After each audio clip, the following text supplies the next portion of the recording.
अस्सलाम वालेकुम स्टूडेंट्स। आज हम करने जा रहे हैं एक्सरसाइज 1.5। चैप्टर पता है रियल एंड कॉम्प्लेक्स नंबर है। उसमें क्वेश्चन नंबर 1 है write the following complex number in the form of a plus i B for the given ordered pair. इसी तरह क्वेश्चन 2 है और क्वेश्चन नंबर 3 है। तो मैं 3 क्वेश्चन अभी आपको करवाता हूँ। सबसे पहले अपने अपनी बुक्स निकालें और ये एक्सरसाइज आप लोग देख सकते हैं। ठीक है जी, अब स्टार्ट करते हैं अपने solution ji. Exercise 1.5 Question number 1 Write the following complex number in the form of a plus ib for the given order pairs। ये बहुत सिंपल है। जैसे पार्ट 1 क्वेश्चन 1 का पार्ट 1 है 1,2। अब सोल्यूशन क्या है? ये जो क्वेश्चन है इसमें first value as it is आएगी, यहाँ कोई साइन नहीं, इट मींस प्लस, और सेकंड के साथ आपने आई लगाना है। तो ये किस फॉर्म में आ जाएगी? a प्लस आई बी की फॉर्म में। बस इतना सा काम है। अब ये 2 और 2 है तो दोनों ही प्लस में है, कोई प्रॉब्लम ही नहीं है। तो 2 प्लस और 2i। ठीक है, ये समझ में आ गया आपको। इसी तरह तीसरे पे जाइए, पार्ट 3 3 4, तो ये आ गया 3 प्लस 4i। सिमिलरली 4 पे अब यहां -1 और 1 है तो आपका आंसर आएगा -1 और 1i लिखें या i लिखें कोई फर्क नहीं पड़ता। इसी तरह -2 और 2 तो आपका आंसर, अच्छा यहाँ पे मिस्टेक हो गई, ये माइनस, या तो ये -2 था तो यहाँ -2 लिखना है, इन्होंने मिस्टेक कर दी। तो ये -2 की जगह -2 आएगा और ये +2i आ जाएगा। इसी तरह 3 और 4 क्या करना है? -3 एज इट इज +4i। ये हो गया आपका question number 1।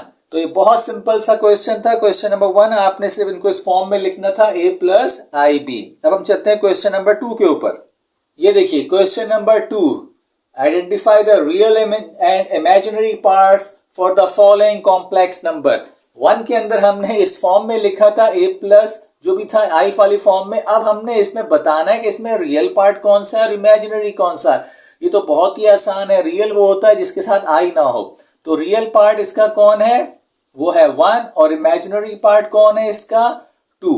Similarly real part कौन है इसका? शाबाश बताइए। अब यहां आगे पीछे कर दिया है। बस ये याद रखिएगा जो आई के साथ होगा वो इसका इमेजिनरी पार्ट होगा। तो आई के साथ वाला इमेजिनरी है और जो अलग है कांस्टेंट नंबर वो आपका रियल पार्ट हो जाएगा। ठीक है जी।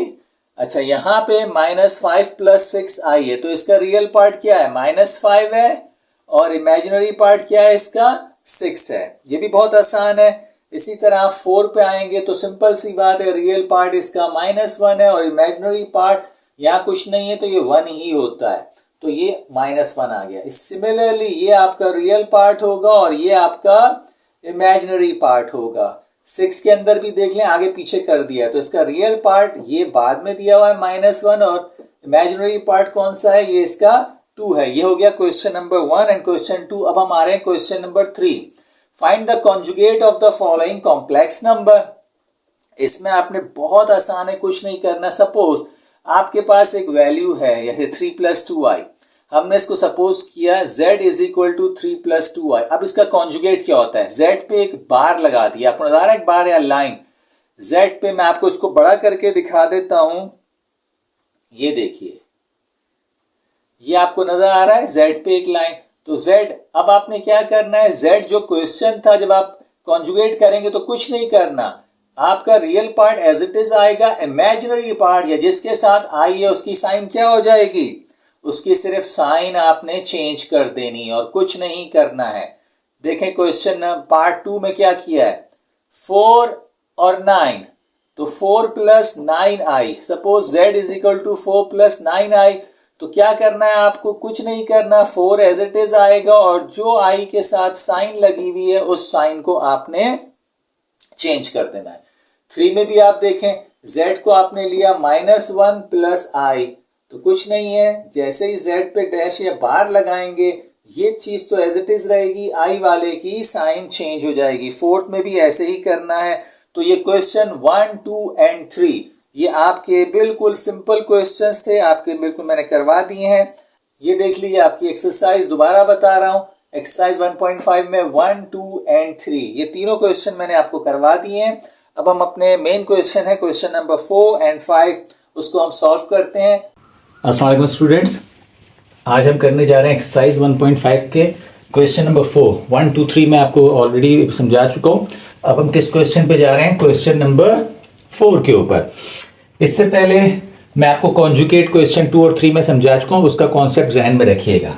क्वेश्चन नंबर 4 में हमें वेरीफाई करना है कि z बार पे एक और बार, जरा गौर से देखिएगा, एक्चुअली ये लिखा हुआ है z बार और उस पे एक और बार 2 दफा, ठीक है। तो वो कह रहे हैं कि अगर कोई z है उस पे एक बार और 2 बार दोबारा लगाया जाए तो वो दोबारा क्या बन जाता है? अपनी ही सेम वैल्यू बन जाता है। मैं आपको एक्सप्लेन करता हूं। जैसे सपोज z की वैल्यू है 4/7 प्लस 9/10 i या आयोटा, ये z है। जब मैं इस पे एक दफा बार लगाता हूं, गौर से देखिएगा, z बार, तो ये इस पे बार लग गया क्वेश्चन पे, मतलब जो क्वेश्चन था। जैसे ही ये बार हटाऊंगा तो ये प्लस वाली वैल्यू है जी किस में कन्वर्ट हो जाएगी? माइनस में। तो पहली दफा जब बार लगता है, पहली दफा, तो जो साइन है, जरूरी नहीं है प्लस हो, अगर प्लस है तो माइनस हो जाएगी, माइनस है तो प्लस हो जाएगी। ये हमारा एक दफा का बार आ गया। दूसरा बार z बार पे फिर बार, मतलब अब हम ये वाली वैल्यू लेंगे। कौन सी वाली? z बार जो ऑलरेडी लगा हुआ है, ये वाली। तो हमने ये वाली वैल्यू ली और उस पे एक और बार, मतलब 4/7 माइनस 9/10 आई, ये वाली वैल्यू ली, इस पे बार लगाया। जैसे ही ये बार हटा तो यहां कौन सी साइन है? यहां है माइनस की साइन, तो किस में कन्वर्ट हो गई? प्लस में। अब आप गौर से देखें, जो वैल्यू ये है वो ही क्वेश्चन की वैल्यू है। इसका मतलब है z और z बार दोनों का आंसर क्या है? सेम है। और यही तो हमें प्रूफ करना है कि 2 दफा बार लगाएंगे तो दोबारा क्वेश्चन बन जाएगा। तो देख लीजिए, दोबारा क्वेश्चन बन गया। सिमिलरली एक और क्वेश्चन ले लेते हैं।